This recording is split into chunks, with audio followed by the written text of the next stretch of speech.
बिस्मिल्लाहिर्रहमानिर्रहीम। अस्सलाम वालेकुम डियर स्टूडेंट्स, कैसे हैं आप सब। उम्मीद करता हूं कि आप सब खैर से होंगे, ठीक होंगे। प्यारे बच्चों, हमने एक टॉपिक शुरू किया हुआ है आईकम पार्ट 2 की बुक से, जिस बुक का राइटर है सुहेल अफजल एंड आरिफ चौधरी। स्टूडेंट्स, हमने टॉपिक एक शुरू किया हुआ है सिंगल एंट्री सिस्टम, और दूसरा नाम है accounts from incomplete records.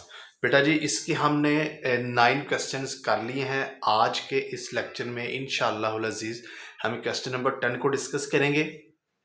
Question number 10 को हम डिस्कस करेंगे। क्वेश्चन नंबर 10 को डिस्कस करने से पहले आप तमाम स्टूडेंट्स से एक गुजारिश है कि जिन्होंने अभी तक चैनल को सब्सक्राइब नहीं किया, जो न्यू है वो सब्सक्राइब कर लें, बेल आइकन को प्रेस कर दें, ताकि आने वाले हर न्यू लेक्चर का नोटिफिकेशन आपको बर वक्त मिलता रहे और इस तरह आपका और मेरा तल्लक जुड़ा रहे।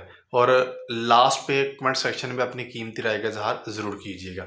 स्टूडेंट्स, हम अपना टाइम वेस्ट किए बगैर क्वेश्चन नंबर 10 की तरफ चलते हैं। क्वेश्चन नंबर 10 में हमसे क्या डिमांड कर रहे हैं, हम उसको डिस्कस करते हैं। बेटा जी देखें, क्वेश्चन नंबर 10 कहता है Sagir Sagir is not writing his books properly, कि सगीर अपनी बुक्स को प्रॉपरली राइट नहीं करता। From the following information, following information का मतलब है जो नीचे इन्फॉर्मेशन दी गई है। Prepare a statement showing profit और loss and statement of affairs for the year ending 30 June 2022। Year ending उसने आपको 30 जून 2022 बताया है। ठीक है जी। हमें 1 जुलाई 2021 का भी डाटा दिया गया, 30 जून 2022 का भी दिया गया। बेटा जी 30 जून 2022 का डाटा क्लोजिंग कैपिटल निकालने के लिए है, और इससे जो प्रीवियस ईयर का डाटा है 2021 का डाटा, ये आपके लिए ओपनिंग कैपिटल निकालने के लिए है। कैश इन हैंड है, डेटर्स हैं, क्रेडिटर्स हैं, स्टॉक है, बिल रिसीवेबल है, बैंक ओवरड्राफ्ट है, मोटर वैन है और फर्नीचर है। ये आपको ओपनिंग एंड क्लोजिंग दोनों बताए गए हैं। अब हम एडजस्टमेंट की तरफ चलते हैं। एडजस्टमेंट में क्या कह रहा है, कहता है drawings ₹9,600, depreciate furniture 10%, write off 1600 on motor van. Motor van में से हमने 1600 रुपया राइट ऑफ करना है। Provide ₹2,000 as bad debts and 5% as reserve on debtors. Debtor में से पहले हमने 2,000 रुपया लेस करना है, जो आंसर आएगा उस आंसर का फिर हमने 5% ले लेना है। 5% लेने के बाद हमने जो आंसर आएगा उसमें से हमने लेस कर देना है। उसके बाद हमें क्या कह रहा है, उसके बाद ये स्टूडेंट्स कह रहा है provide reserve of ₹3,200 on bills receivable. Bill receivable के ऊपर रिजर्व की वो बात कर रहे हैं कि बिल रिसीवेबल के ऊपर आपने ₹3,200 रुपया रिजर्व भी लेना है।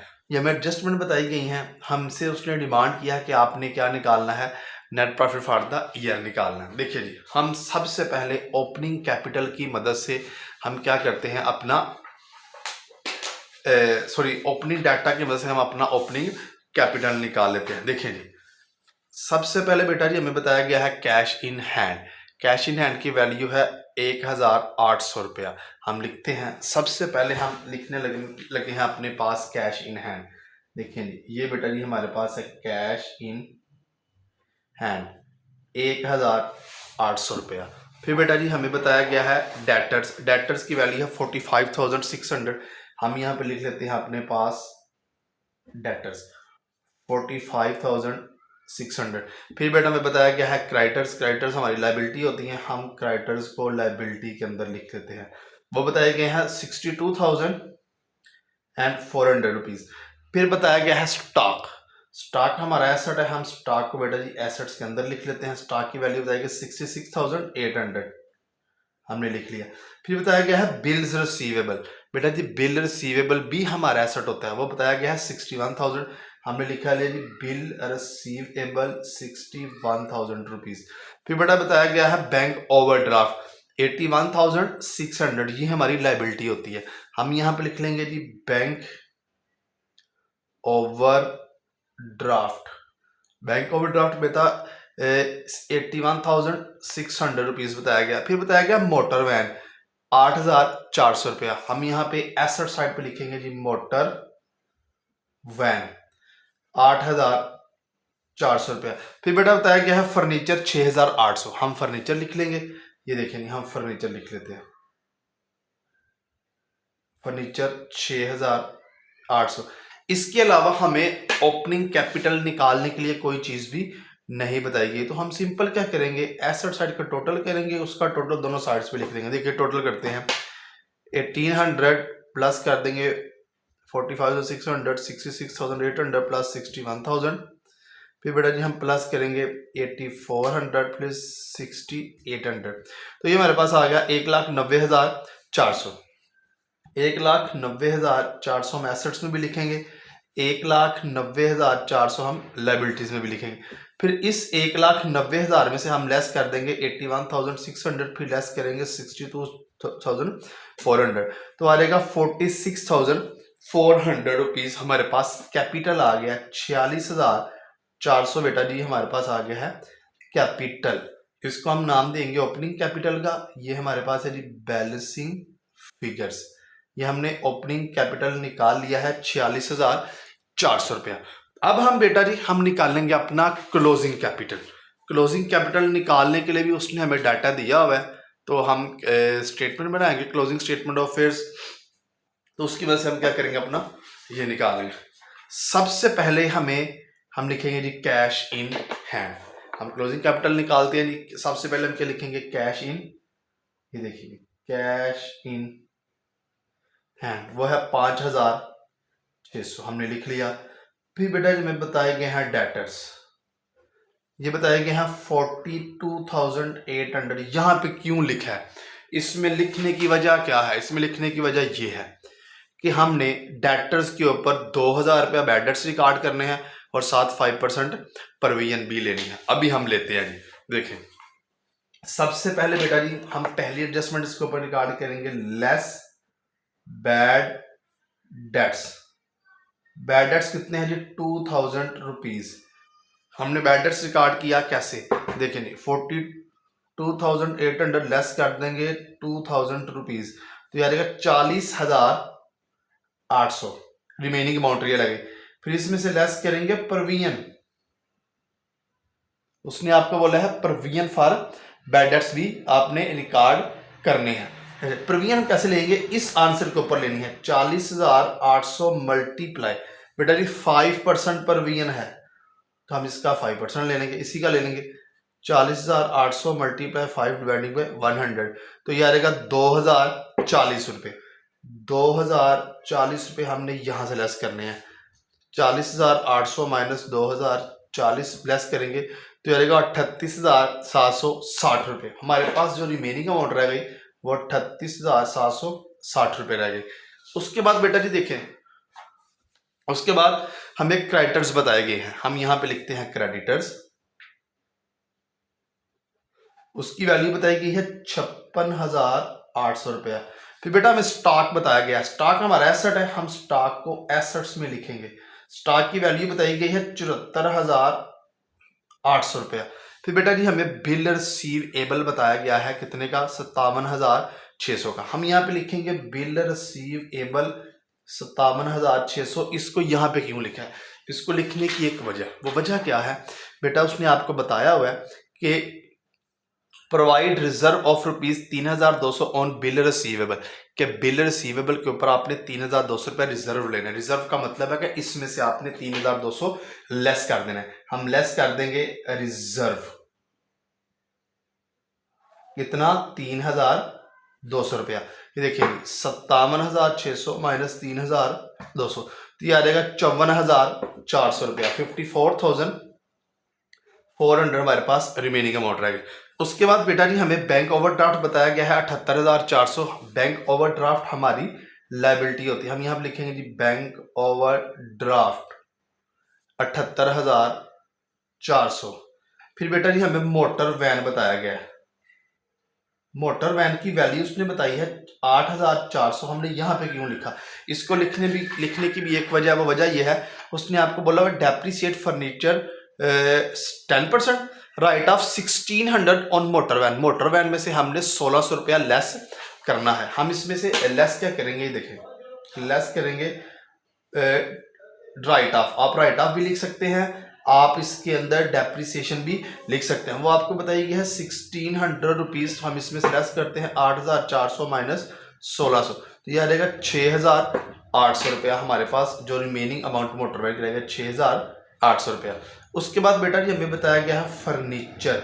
फर्नीचर की वैल्यू हमारे सवाल में जो बताई गई है ना, वो बताई गई है 6000, ये देखें 6800 रुपया। हम यहाँ पे 6800 लिखते हैं। अभी मैंने थोड़ी देर पहले इसकी एडजस्टमेंट पढ़ी थी, वो कहता है इसमें से आपने लेस करनी है डेप्रिसिएशन।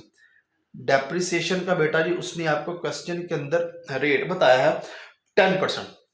हम क्या करेंगे 6800, ये जो वैल्यू है फर्नीचर की, इसका लेंगे 10%, तुम्हारे पास आ जाएगा 680 रुपये। ये देखिए 6800 मल्टीप्लाई 10 डिवाइडिंग बाय 100, 680 आ गया। हमने क्या करना है 6800 में से लेस करना है 680 रुपये, बाकी आ जाएगा 6120 रुपये। अच्छा जी, ये हो गया। इसके अलावा हमारे पास कोई भी जो एडजस्टमेंट है वो बाकी नहीं रहेगी। हम क्या करेंगे, अब हम टोटल कर लेते हैं कि टोटल हम देखते हैं किस साइड का टोटल हमारे पास ज़्यादा आ रहा है। तो हमारे पास ऑलमोस्ट एसेट साइड का टोटल है वो ज़्यादा आ रहा है। इन सवालों में आपके पास तकरीबन एसेट साइड का टोटल ही ज़्यादा आएगा। देखिए जी, सबसे पहले है 5600, प्लस करेंगे 38760, फिर प्लस करेंगे 74800, फिर 54400, फिर प्लस करेंगे 6800, फिर प्लस करेंगे 6120, यह रहेगा 1,86,480। 1,86,480 हम यहाँ भी लिखेंगे और ये 1,86,480 हम यहाँ भी। इसमें से हम अपने लाइबिलिटीज़ को माइनस करेंगे। 56,800 माइनस 78,000, 56,800 माइनस 78,400, ये भी माइनस के, तो ये हमारे पास आएगा 51,280 रुपये। ये हमारे पास 51,280 रुपये जो आया है, ये हमारे पास कैपिटल आया है और ये हमारे पास क्लोजिंग कैपिटल है। इसको हम लिखेंगे बैलेंसिंग फिगर्स। देखिए जी स्टूडेंट्स, ये हमारे पास ओपनिंग कैपिटल है, इसको भी हमने निकाला है। ये हमारे पास क्लोजिंग कैपिटल है, इसको भी हमने निकाला है। अब हमने एक स्टेटमेंट बनानी है जिसको हम कहते हैं statement of profit and loss account. हम ये देखेंगे, ये हमारे पास है statement of profit and loss account, ये क्वेश्चन नंबर 10 की है। ठीक है जी, इसमें हमने सबसे पहले इसका थोड़ा सा हम लिख लेते हैं। इसके अंदर हम लिखते हैं जी यहाँ पे पर्टिकुलर्स, यहाँ पे हम लिखते हैं अमाउंट। पाकिस्तान में ये लेक्चर रिकॉर्ड हो रहा है इसलिए हम यहाँ पे अमाउंट रुपीज़ लिखेंगे क्योंकि पाकिस्तान में रुपीज़ चलते हैं। अच्छा, सबसे पहले बेटा जी हम लिखते हैं क्लोजिंग कैपिटल।